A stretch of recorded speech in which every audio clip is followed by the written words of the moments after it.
mmesikia, inaitwa Reverend Edward Ole. Kwa neema ya Bwana ni kasisi wa kanisa la House of Kings kule Mundani, na nashukuru Bwana kwa neema yake na mwaliko huu kupitia kwa kasisi wetu Mwagisha, na ninasikia kunyenyekea sana kwamba Mungu amenichagua siku ya leo kuweza kuzungumzia watu wa nyumba yako. Haleluya. Amen. Ninaheshimika sana. Ninaona kwamba watu wengi mahali hapa pia ninawafahamu. Naona mama zangu wako mahali hapa. Haleluya. Bwana Yesu asifiwe sana. Na marafiki na ndugu zangu wako mahali hapa. Kwa hivyo niko nyumbani. Bwana Yesu asifiwe sana. I'm feeling very much at home and very blessed. Ijumaa tulikuwa na wakati mzuri katika uwepo wa Bwana, na hata leo nimehisi ule upako wa jana usiku tayari ukitembea. Haleluya. Kwa hivyo ninajua katika ibada hii Mungu anaendeleza kile alichoanza Ijumaa. Anaweka signature, anaweka muhuri na kukamilisha ile kazi alianza. Na hata nikisema anakamilisha, sioni kama ninasema sawa, maana ni kitu ambacho kitaendelea sana. Amen. Kuna mwondoko ambao Bwana anainua mahali hapa ambao utaenea sana. Haleluya. Amen. Bwana Yesu asifiwe sana. Kweli tuko kwa mkono wa mfinyanzi na tunaundwa, tunatengenezwa sawa sawa, tuwe vyombo vya thamani. Haleluya. Bwana Yesu asifiwe sana. Nimeona niko na mke mmoja na alikuwa hapa siku ya Ijumaa usiku huo, na tulikuwa naye, ingawa nikamruhusu aende kuangalia wasichana na wale watoto tumewacha nyumbani. Bwana ametujalia watoto 4 kwa sasa. Niko na wasichana 3 na kijana mmoja.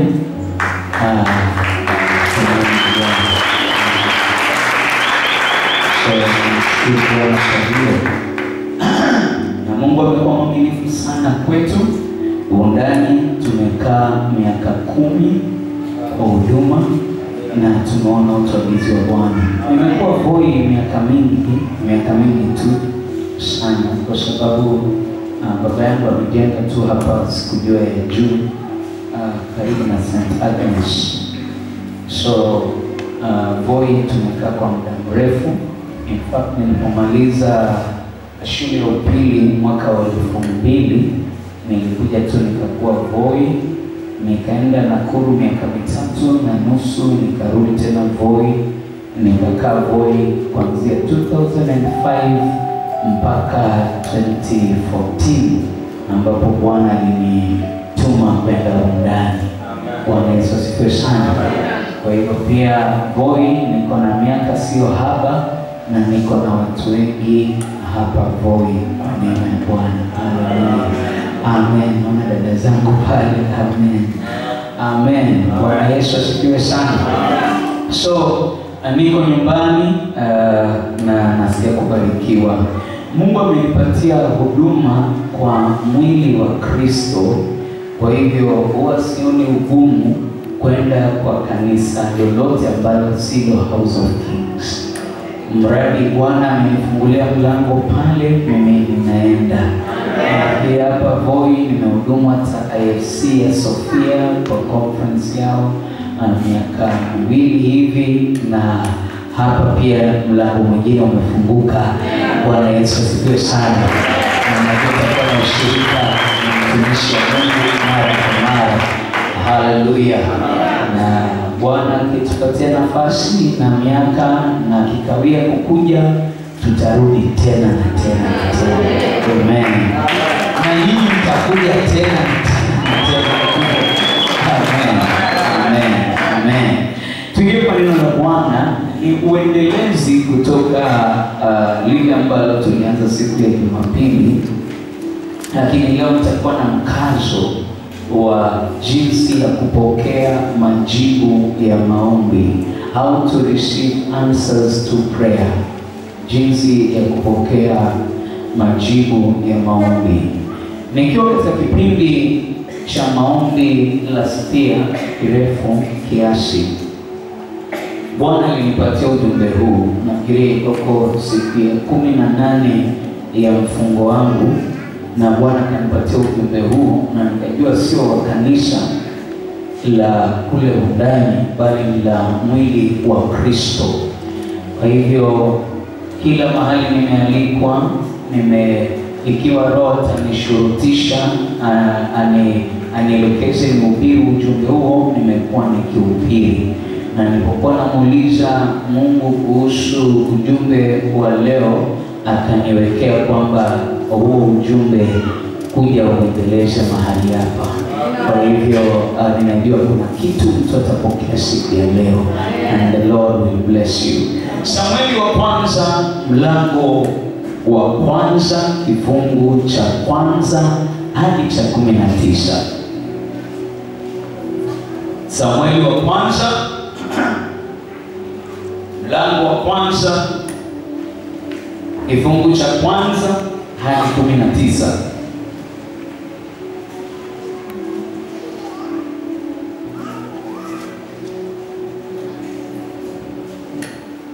Palikuwa na mtu mmoja wa Rama, Msufi, wa nchi ya milima ya Efraimu, jina lake akiitwa Elkana, mwana wa Yerohamu, mwana wa Elihu, mwana wa Tohu, mwana wa Sufu, Mwefraimu. Naye alikuwa na wake wawili, jina lake moja akiitwa Hana, na jina lake wa pili aliitwa Penina. Naye Penina alikuwa na watoto, lakini Hana hakuwa na watoto. 3. Na mtu huyo alikuwa akikwea kutoka mjini kwake mwaka kwa mwaka. Nakimbia mbio zaidi. Asante kwa kunipenda hivyo, na kuona kwamba nina speed kubwa ya kusoma, ili kuabudu na kumtolea Bwana wa majeshi dhabihu katika Shilo. Na wale wana wawili wa Eli, Hofni na Finehasi, makuhani wa Bwana, walikuwako huko. Hata siku ile ilipofika, Elkana alipotoa dhabihu kumpa mkewe Penina sehemu, akawapa na watoto wake wote, wanaume kwa wanawake, sehemu zao. Lakini Hana humpa sehemu mara mbili, maana alimpenda Hana, ingawa Bwana alikuwa amemfunga tumbo. Biblia inaendelea kusema, ila mwenzake humchokoza sana ili kumuudhi, kwa sababu Bwana alikuwa amemfunga tumbo. Kifungu cha 7, tena mumewe akafanya hivyo mwaka kwa mwaka. Hapo yule mwanamke alipokwenda kwenda nyumbani kwa Bwana, ndivyo yule alivyomchokoza. Basi kwa hiyo yeye akalia asile chakula. Elkana mumewe akamwambia, unalilia nini? Kwa nini huli? Kwa nini moyo wako una huzuni? Je, mimi si bora kwako kuliko watoto 10? Kifungu cha 9, ndipo Hana akainuka walipokula na kunywa huko Shilo, naye Eli kuhani alikuwa akiketi kitini pake penye mwimo wa hekalu la Bwana. Maandiko yanasema, kifungu cha 10, naye huyo mwanamke alikuwa na uchungu rohoni mwake, akamwomba Bwana, akalia sana.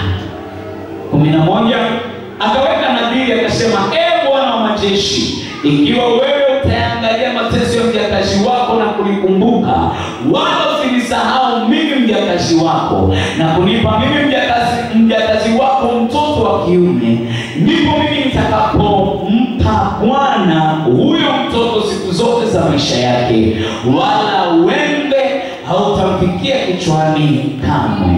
12, ikawa hapo alipoendelea kuomba mbele za Bwana, Eli akamwangalia kinywa chake. 13, basi Hana alikuwa kinena moyoni mwake, midomo yake tu ilionekana kama ananena, sauti yake isisikiwe. Kwa hiyo Eli alimdhania kuwa amelewa. Ndipo Eli akamwambia, je, utakuwa mlevi hadi lini? Achilia mbali divai yako. Hana akajibu akasema, hasha bwana wangu, mimi ni mwanamke mwenye roho ya huzuni.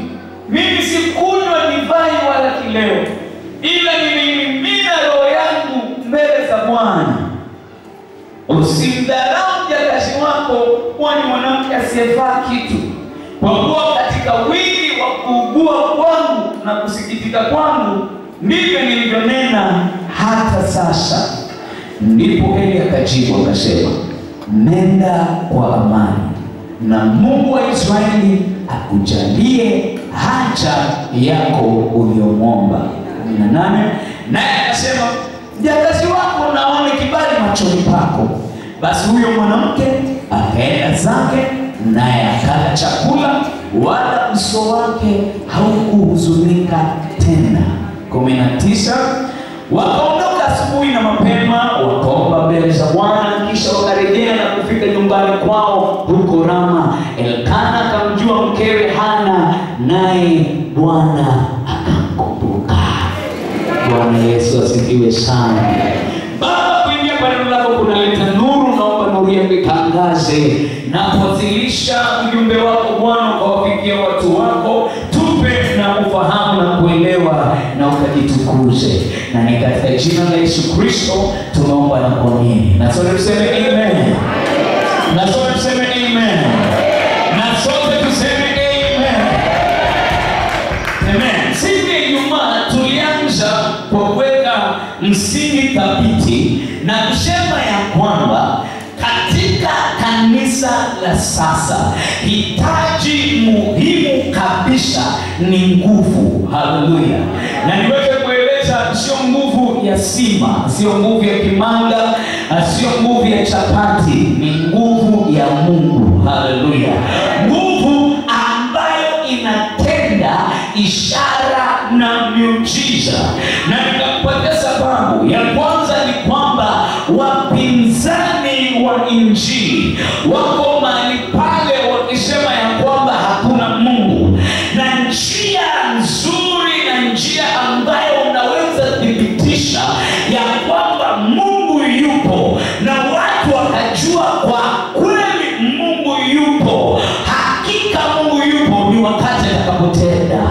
Ninaweza kukuambia kutoka asubuhi mpaka jioni kwamba Mungu yupo, na nikakufunulia vifungu vya Biblia, lakini kama tu itakuwa ni maneno yasiyopatiwa uwezo na Mungu, yatakuwa ni maneno ambayo hayatakusaidia. Hatimaye utaondoka hapo tu na mabishano na vifungu vya Biblia, lakini hautakuwa na uthabiti wa imani ambao unatokana na udhihirisho wa uwezo wa Mungu. Haleluya. Bwana Yesu asifiwe sana. Mtumishi wa Mungu ambaye anatambulikana sana kwa wale wa vizazi vya kitambo anaitwa T.L. Osborne. Mara ya kwanza kwenda kuhubiri injili, alienda kuhubiri nchi ya India akiwa ametumwa pale kama mishonari. Akaenda mahali pale na akahubiri, akakutana na Wahindi ambao walikuwa na miungu zaidi ya mamilioni. Wako na miungu wa kila aina, wa kila kitu, wa kila msimu. Na akawaambia kwamba achaneni na miungu yenu, kuna Mungu mmoja wa mbinguni. Wakamwambia, umetuongezea Mungu mwingine. Wakasema, tupatie huyo Yesu na sanamu yake tuiweke, tuongeze kwa ile miungu yetu tunayoiabudu. Akawaambia, hapana, sio hivyo. Wakajibizana na miaka ikaendelea, hakuweza kufua damu wala kupata matunda kule India. Akakutana na ndugu zetu wana wa Ishmaeli pia kule, wakambishia, wakamwambia kwamba huyo Mungu wenu mnasema sio wa kweli. Mungu hana mwana, Mungu sio watatu. Na wakambishia, wakasema Mungu ni mmoja, maana wako wanaelewa. Na yeye kwa mabishano hangeweza washuhudia ama wapatia ushahidi ya kwamba Mungu yupo. Akaamua lazima kutane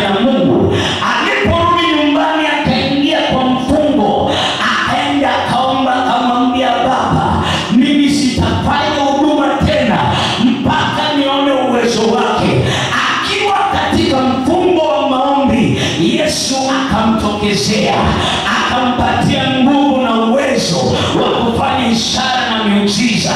Akaendelea kutafuta uso wa Bwana, akisoma Biblia katika vitabu cha Mathayo, Luka na Yohana na Marko. Akamuona Yesu tena.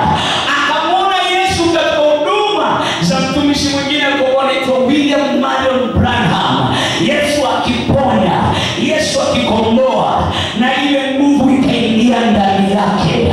This time akarudi India, na aliporudi India akawaambia kwamba watu Yesu yu hai, na tuna udhihirisho ya kwamba Yesu ni hai, yu hai. Wengine wakajaribu kuleta mabishano. Akawaambia this time sio about arguments. Akasema leteni kipofu hapa. Wakamletea kipofu.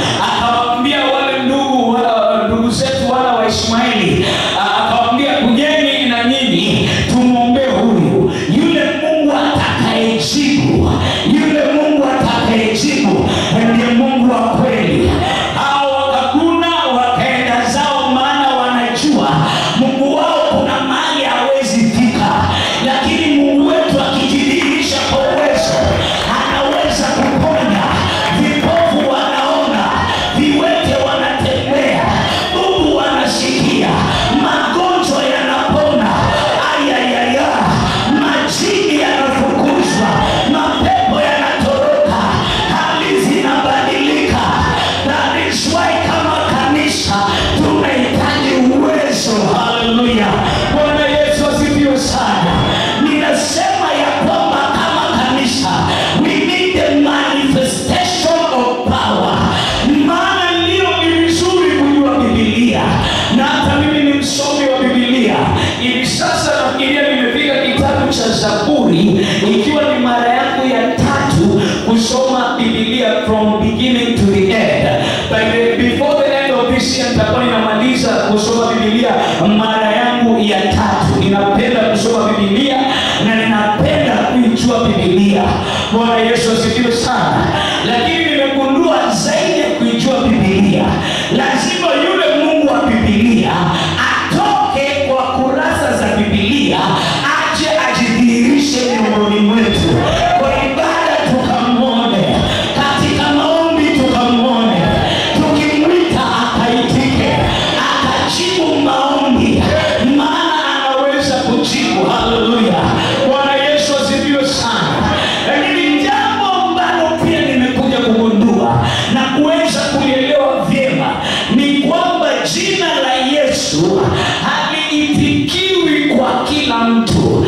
Ama niweke kwa njia nyingine, sio kila mtu anayesema Yesu lile jina linakuwa na nguvu kupitia kwake. Biblia inatuonyesha katika Matendo ya Mitume 19 samahani, kuanzia kifungu cha 11, Acts of the Apostles chapter number 19 from verse number 11 kushuka chini, tunaona kwamba Mungu alimtumia Paulo kwa ishara na miujiza, na Mungu akaweza kufanya mambo makuu sana kupitia kwa Paulo. Lakini pakatokezea vijana ambao hawakuwa wana power. Sema power, sema power, na hawakuwa na connection to the power.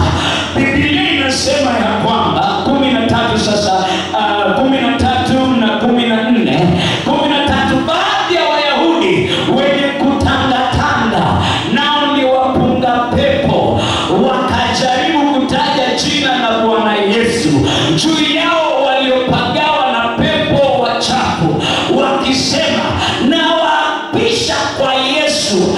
Na wanaeleza Yesu mgani? Yesu yule anayehubiriwa na Paulo. Kwa hivyo correct Jesus. Maana niliona ni Arsenal wako na Jesus, ama ni timu gani ambayo pia wako na Jesus wao. So Yesu anaweza kuwa wengi. Mtu akikwambia ninakuombea kwa jina la Yesu, muulize ni Yesu gani? Yesu wa Arsenal ama Yesu wa Nazareti? Bwana Yesu asifiwe sana. Lakini hao wakaeka direction ya sawa. Bwana Yesu asifiwe sana. Biblia inasema walikuwa wanasaba wa mtu mmoja Skewa, Myahudi, kuhani mkuu, waliofanya hivyo 15. Yule pepo mchafu akawajibu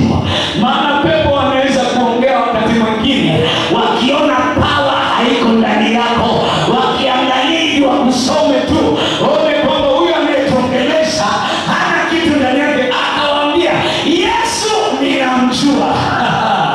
Bwana Yesu asifiwe sana. Na hata Paulo, maana Paulo pia anabeba power, tunamjua. Uliza jirani yako, je, unajulikana? Ukiitwa kwa register ya mbinguni unajulikana. Ongelesha mtu, muulize unajulikana. Mapepo yanakujua. Muulize, maana sio tu Yesu kukujua, unahitajika ujulikane hata na nguvu za giza. Ukiingia mahali zinapiga saluti, zinasema tunaenda, tunaenda, tunaenda. Maana mtu tofauti ameingia, mtu ambaye anabeba uwezo. Akawauliza, lakini mimi ni nani? Yani, I don't see your connection to Jesus. I don't see your power. Nyinyi ni nani? Uwezo wenu uko wapi? Nguvu yenu iko wapi? Geukia jirani yako mwambie, you need power, I need power. Tunahitaji power. Biblia inasema na yule mtu aliyepagawa na pepo mchafu akawarukia wawili, akawaweza, hii ni habari mbaya. Yani mteule mtoto wa Mungu anaweza kushindwa. Ninakataa. Ambia jirani yangu, ninakataa. Ambia jirani, nakataa.